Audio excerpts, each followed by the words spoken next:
This is Bataan Broadcasting TV. Naglilingkod sa sambayan ng Bataenyo. Nagbabalik ang Dateline Bataan. Eh, tuloy na ang ating mga karagdagang news article, Kuya Of Mike. course, kasama niyo pa rin si Kuya Mike Sigaral. At Seni Soriano. Tuloy ang balitaan. Yan, eto na. Dahil nga, magpapasko na, Kuya Uy, Mike. gusto namin ni Marami Eric naman yan. yan, di ba? Eric, kumanda ka. Itong isang kaibigan natin, hindi pa man, ibig sabihin, sumasabak sa politika, Oo. talagang very generous na sa pagtulong. Ibig sabihin dyan sa bayan na yan, parang laging Pasko.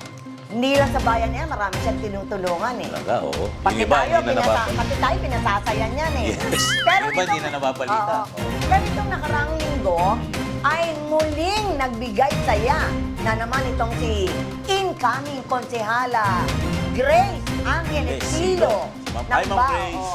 ng bayan ng Union nung magkaroon sila ng intercolor doon sa barangay General Lim. Wow, Dahil General kaibigan niya yung yung barangay captain doon, no? Si Susan na nakasama niya sa SK. Mhm. At alam mo ba, hindi lang si Ma'am Grace ang nandun. Sino? Sumama din si General Benjamin Ayun. Silo Jr. Bibis na natin ulit si Oo nga, General. oo. Hi, General. Ang nagkaroon ng parang intercolor o basketball tournament doon sa Barangay Lim. Mhm. At alam mo ba kung anong ginawa nila Ma'am Grace at General Silo? Kung Yes. paano nila pinasaya? Mhm. Ayon kay Ma'am Grace, sabi daw ni General Silo, kumuha ng 15 babae at lalaki. Wow.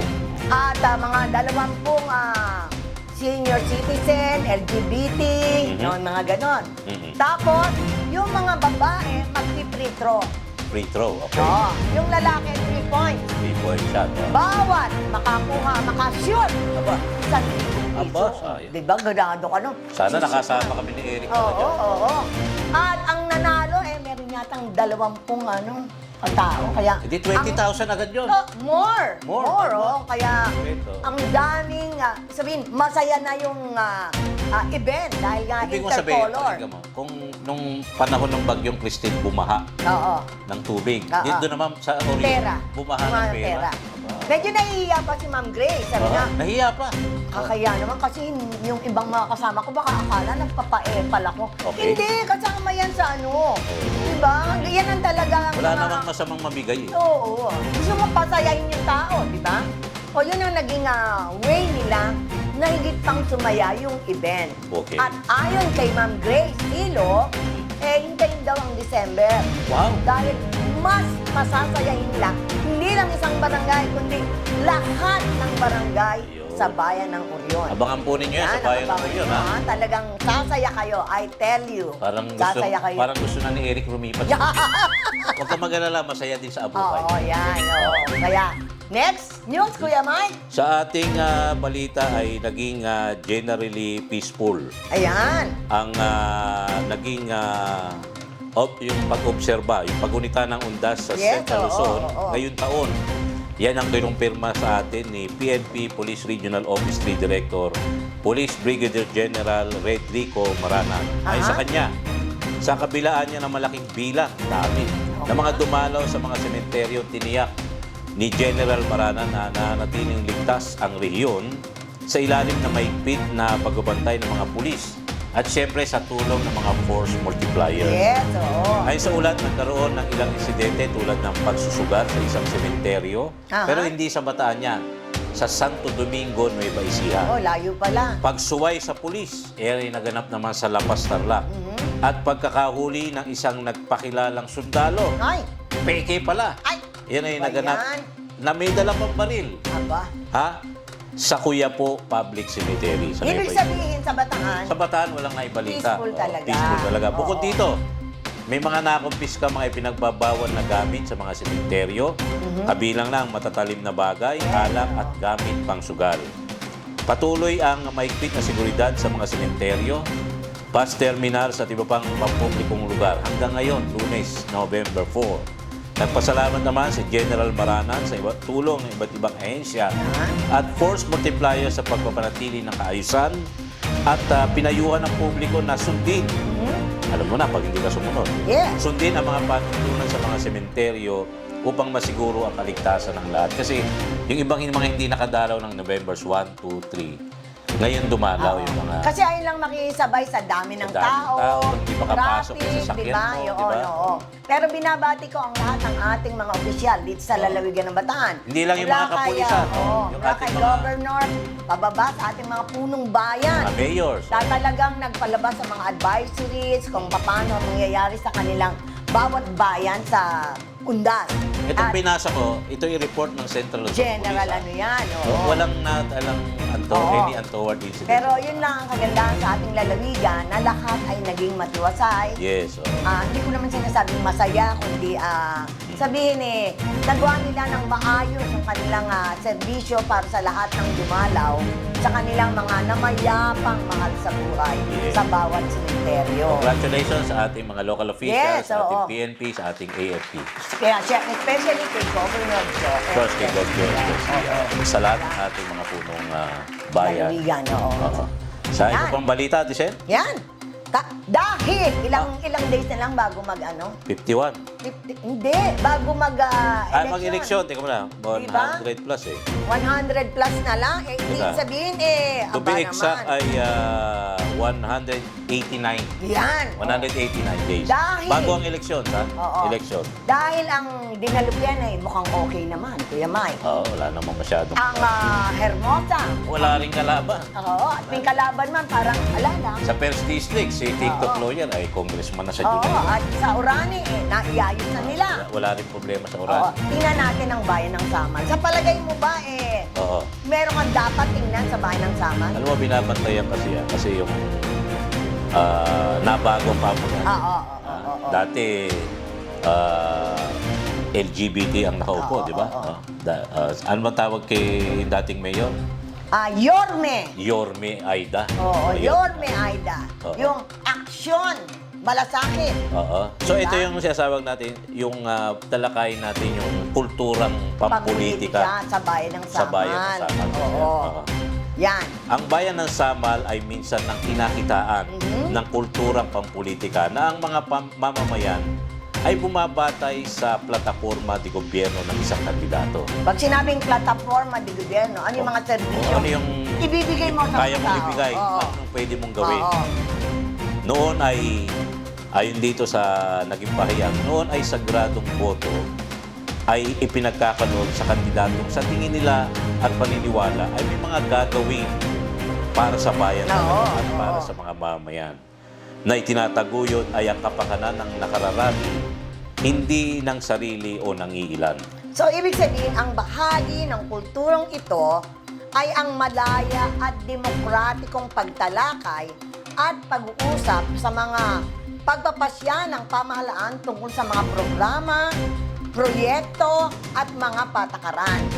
Sa mahabang panahon ito ay umiiral sa kalakaran ng kultura sa politikang pambayan. Dahilan upang ang bayan ay unti-unting umunlad, no? Sa kalagayang pangkapaligiran, pangkalusugan, at pang-ekonomiya sa lipunan, Kuya Mike. Pang-ekonomiya at panlipunan. Oo. Sa nagdaang panahon, ang kulturang ito ay unti-unting napalitan ng Naku, ibang kultura. napalitan. Yan po ay ayon sa mga Oo. obserbasyon ng mga mamamayan Yes, sa, oo, sa oo. bayang yun. Oo. Kung saan sa nagdaang panahon nga, ang kultura daw na ito ay unti-unting napalitan, ng ibang Napalitan, kultura. oo. Kulturang ang pagpili ng kandidato ay hindi nabatay sa plataforma. Hindi na batay sa mga dapat nilang gawing serbisyo sa bayan. Anila maging ang malaya at demokratikong proseso ng mga pagpapasya ng mga nakararami ay nawala Tama? Yan At- ang sinasabi nila. at napalitan. Dako, At napalitan. Ha? Sa napalitan ng kung ano-ano lamang ang gusto ng namumuno. Di ba, Kuya Mike? kultura ang pagpili ng kandidato, ulitin natin, ay hindi nabatay sa plataforma.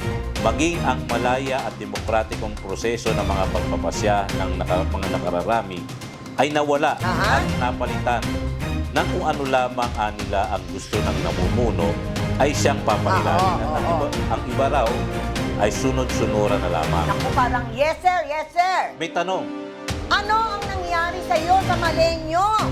Ang kulturang may talakayan ay naging kulturang sunod-sunuran na lamang. Kaya dapat, ano ang panawagan ng mga yung ang mga sabi nila, sama ninyo? ating ibalik ang dating atin. So, kung- A-I-D-A. Yung acronym yan. Ating ibalik ang dating atin. Oo. Ano ba yun? Manila, Kuya Mike? dati na siyang atin, Aha? ngunit inalis. Ayun. Ang dami niyang programang panlipunan at pangkabuhayan na pinasimulan ngunit natigil ng dahil sa pandemya. Okay? Isang malaking unos na dumating sa buong mundo. Oo, hindi lamang sa isang lugar. Oo. Kaya't walang pwedeng gawin si Mayor Aida kundi pangunahan ang bayan ng Samal na maalpasan ang epidemya. Pero maganda ang nangyari, di ba? Mhm. Ang tayo, saksi sa Yes. ginawa niya. Mhm.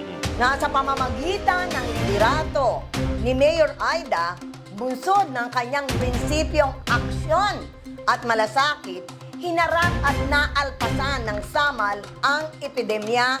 Dahil dito, si Mayor Aida ay ginawara ng isang natatanging parangal na siya ay hiranging bilang isang outstanding mayor. No? Dahil sa kanyang mga programa na pinangunahan niya sa panahon ng kanyang pandemya.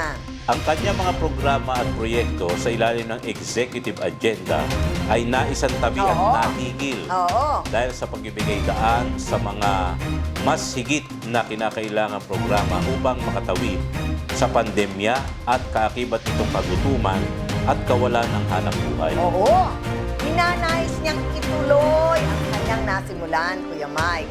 Isang plataforma ng pamamahala na nakasalalay sa aksyon at malasakit na ang aksyon ay hindi lang sa tungkulin kundi higit.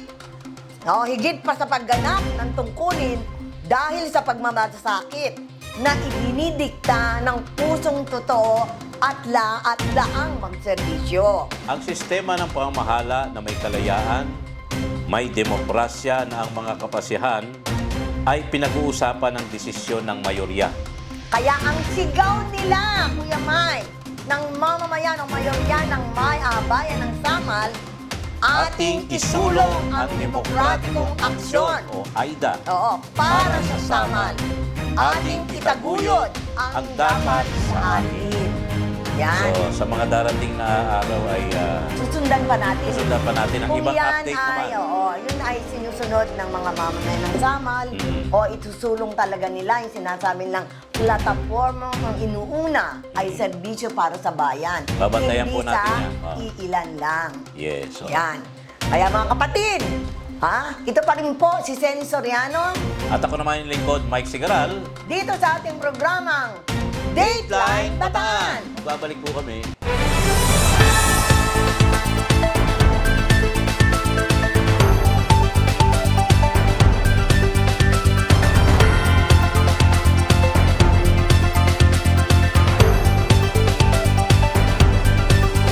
This is Bataan Broadcasting TV. Naglilingkod sa sambayanang Bataenyo.